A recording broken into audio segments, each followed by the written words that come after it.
Guys, welcome back to our new vlog. तो guys, आज के न्यू व्लॉग की शुरुआत इस तरह से हो रही है। आज हम जा रहे हैं सप्ताह।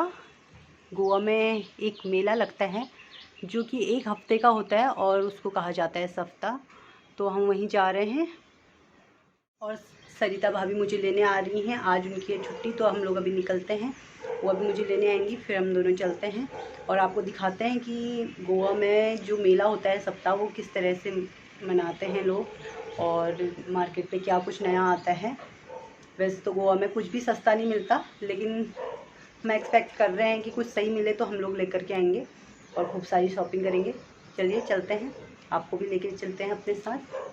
तो गाइस, भाभी आ गई है मुझे लेने के लिए। ये देखिए, ड्राइव कर रही है भाभी। इनको सब कुछ चलाना आता है, पता है, मुझे कुछ नहीं आता। सब कुछ स्कूटी, बाइक, कार, सब कुछ मैंने। तो बस ट्रक ही दे रही है, ट्रक भी चला लेंगी किसी दिन। और अभी हम लोग जा रहे हैं अब सप्ताह, और आज भाभी खूब सारी शॉपिंग करने वाली है। क्या क्या लेने वाले हो आज? देखेंगे आज तो क्या क्या खरीदना है, क्या क्या छोड़ के आते हैं और क्या क्या खरीदते हैं। आज हम लोग कुछ नहीं बचाने वाले हैं मार्केट पे। तो जो लोग अभी सप्ताह गए नहीं है, देख लेना, सामान खत्म ना हो जाए। 1 साल का इंतजार था और वो अभी इंतजार की घड़ी खत्म हो रही है। और ये दिल्ली मुंबई वालों का तो सही है, वो तो सामान सही मिल जाता है। नहीं, लेकिन हमारे तो उस साइड लगता ही रहता है ना, ये यहाँ के लिए नया है वही। और वहाँ मार्केट भी सस्ती रहती है, हमारे यहाँ तो मार्केट यहाँ इतनी महंगी है।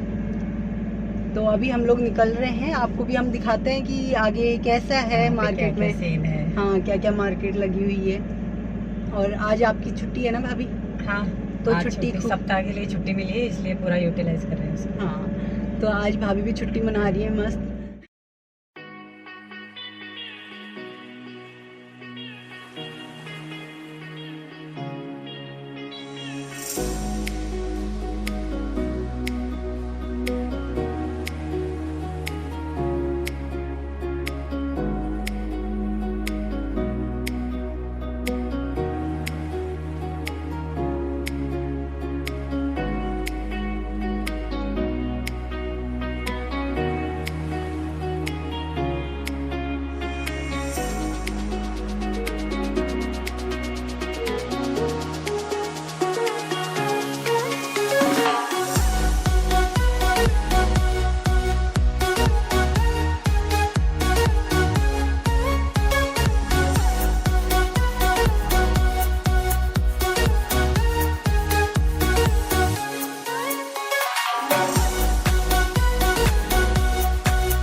तो गाइज़, हमारी शॉपिंग अब स्टार्ट हो चुकी थी। तो हमने, आपको जैसे पता ही है कि लेडीज़ को सबसे पहले कपड़ों का ज़्यादा शौक़ रहता है, तो हम लोग सबसे पहले घुस गए थे कुर्ती की शॉप पे और कुर्ती और ड्रेसेस हम देखना स्टार्ट किया। और फिर उसके बाद हम लेते गए और पसंद करते रहे। भाभी ने तो स्टार्ट भी कर दिया था कि हाँ, ये कैसा लग रहा है। भाभी पूछे जा रही हैं और मैं बता रही हूँ, और हमको काफ़ी मज़ा आ रहा था क्योंकि शॉपिंग करने को मिल रहा था। और क्या चाहिए भाई, खाना पीना सब कुछ छोड़ सकते हैं पर शॉपिंग करना नहीं छोड़ सकते। तो हम लोग शॉपिंग कर रहे हैं और फिर उसके बाद आ गए हम लोग। अब ड्रेसेस हमारे पास है तो हमें ज्वेलरी भी तो चाहिए ना, तो ज्वेलरी के लिए हम लोग चले गए थे ज्वेलरी की शॉप में, और हमें पसंद नहीं आई तो हमें निराश होकर के दूसरी शॉप पे जाना पड़ा। लेकिन इतनी सारी मार्केट लगी हुई है यहाँ भी, आपको बहुत सारी नई नई वैरायटीज़ भी मिलेंगी इस पे। तो हमें ज़्यादातर वही जो लास्ट ईयर जो सामान आया था वही दिख रहा था। फिर ये कहीं गमले आए हुए हैं, कहीं हैंगर, मतलब घर का डेली यूज़ का सारा सामान आया हुआ है। बहुत अच्छा सामान भी आया हुआ है और रीज़नेबल प्राइस है। आप फिर उसको आप पे डिपेंड करता है आप कितना कम करा सकते हैं। ये डेनिम की एक शॉप है, इसमें सारा डेनिम का ही सामान मिल रहा था, बच्चों के, छोटे बच्चों से लेकर बड़ों तक का। और चिप्स आए थे, बच्चों को जैसे कि चिप्स पसंद है तो चिप्स वगैरह। फिर से हम लोग कपड़ों की शॉप पे पहुंच गए और हमने देखी और कुर्तियाँ वगैरह हम देखने लग गए।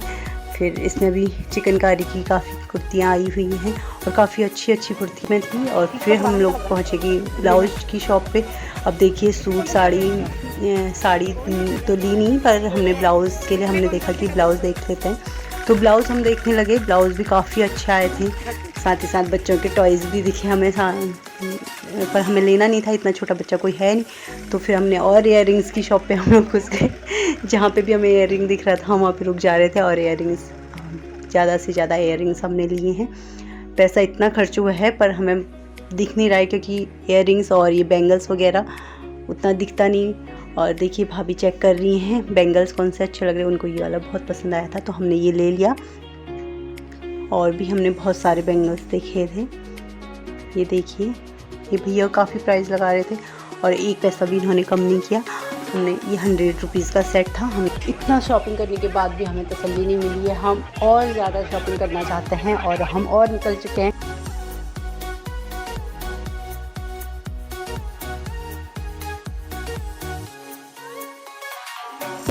मेला लगने का मेन रीज़न जो था, वहाँ हम पहुँच चुके थे।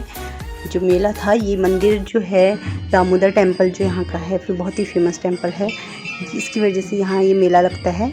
हर साल ये मेला लगाया जाता है।